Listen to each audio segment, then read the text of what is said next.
Good morning. ఈరోజు నేను చేయబోయే చిన్న వీడియో ఒక సరదాగా చేస్తున్నానండి. ఈరోజు శుక్రవారం మార్చి 28, 2025 ఉదయం 8 గంటల టైము. నేను తిరుపతి నుండి బయలుదేరి కడపకి వెళ్తున్నాను. మార్గ మధ్యంలో పుల్లంపేట మండలము రెడ్డిపల్లి అనే గ్రామం దగ్గర కాఫీ తాగుదామని చెప్పి వెహికల్ ఆపుకొని దిగానండి. దిగాల సరదాగా పక్కకు చూస్తే ఒక వ్యక్తి గేదెల పైన విన్యాసాలు చేయడం కనిపడ్డది. సో ఏమిటా అని మరింత దగ్గరికి వెళ్ళి చూస్తే ఆ వ్యక్తి గేదెల పైన నిలుచుకోవడము, గేదెలను ముద్దాడము, గేదెలతో ఆడుకోవడం జరుగుతున్నది. ఏమిటా అని ఆ వ్యక్తిని అడిగాను. సార్, ఇవి ముర్రా గేదెలు, ఒక్కొక్కటి ₹1,00,000 పైనే పెట్టి కొన్నారు. నేను దీనిలోకి తరబీదు ఇస్తున్నాను, ట్రైనింగ్ ఇస్తున్నాను, మనుషులతో అలవాటు అయ్యేట్లు అని చెప్పాడు. సో ఇవి కొత్తగా తెచ్చారు కాబట్టి బయట ఎక్కడి నుండో తీసుకొచ్చారంట.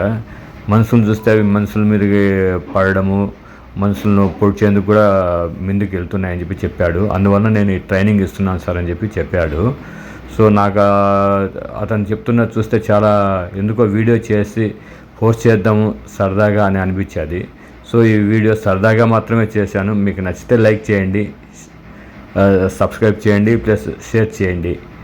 ఇది కేవలం సరదాగా మాత్రమే చేశానండి, వేరే విధంగా ఏం కాదు, కేవలం time pass. Thank you very much. నమస్తే.